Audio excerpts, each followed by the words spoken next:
Alright, today we're going to be talking about a new album by the Chemical Brothers. I hope you enjoy it. Sit back, relax, and hope you enjoy this review I have here. Alright, so Ed Simons and Tom Rowlands met while attending the University of Manchester in England and formed as a group in 1989.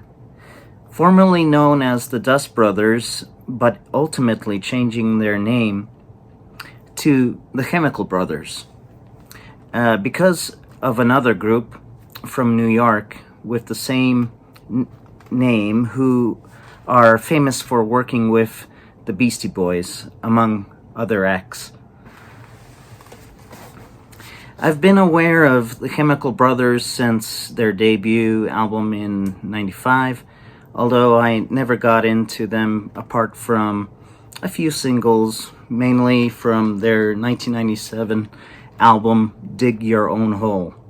After that album, I kind of gravitated away from them, listening more to Paul Van Dyk and Moby's 1995 album, Everything Is Wrong. From time to time, I heard of certain singles they were promoting, like Galvanize from their 2005 album, Push the Button. But overall, despite them winning 6 Grammy Awards, among many other accolades, I wasn't much into them and their sound. Thinking back now, I feel the whole guitar inclusion within their tracks for me was off-putting for me because I felt they were trying to appeal to a more rock and roll audience. The same could be said about Moby's Animal Rights album, which I think alienated the majority of his techno music fans, including myself. So I levitated to more groups that focused on trance, techno, and house. The big beat era was sort of a downer in many respects. I enjoyed the sounds of the squelching 303 to guitars. Let's face it, if you're looking for some good guitar, you might turn to Jethro Tull or some country artists like Johnny Cash or Willie Nelson. The first musical group to think of when guitars are mentioned is not the Chemical Brothers. Period. Now with this new album they released on September 8th of 2023, I have been listening to it for the past 2 months now, and I can tell you that I love it, and it's at moments brilliant, and at worst, some of the lyrics are annoying.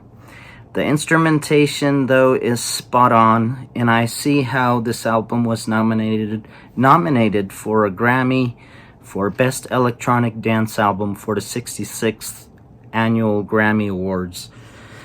Of course, I believe that the continuous non-stop mix from song to song surely helps, and the album comes at you at full force during the transition from Live Again into No Reason. By the way, Live Again is accompanied by lyrics from music maker Hollow Mod. No Reason sounds like a 4th of July celebration with fireworks firing off in every direction in the sky. Plus, the acid-tinged squelching adds upon the festive sonic explosions.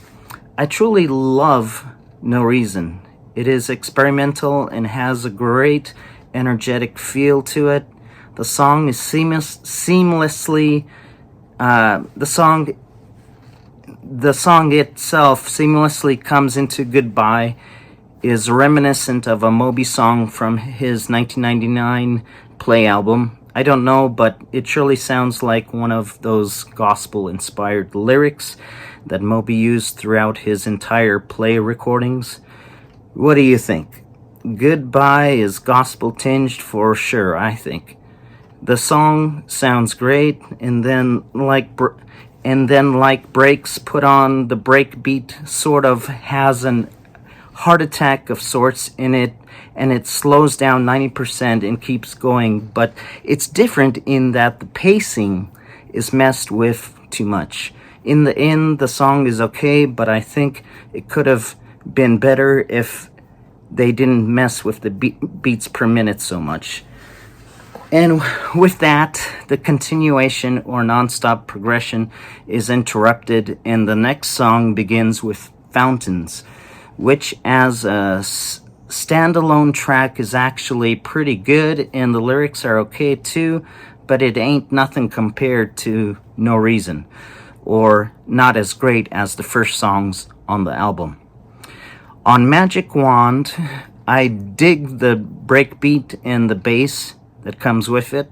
The lyrics are unique with some nice breakdowns starting at 1 minute and 30 seconds in. They sound like a Doctor Who theme song from the future. The song's lyrics are quite interesting in that they can pump up anyone's self-esteem in relatively a short amount of time, given that the song is only 2 minutes and 28 seconds long. The Wait is a good hip-hop-ish song with some nice breaks and a guy asking, who's going to take the weight? Who's going to take the blame? Asking as if after this crazy party, who's going to clean up and bring us all back to normal?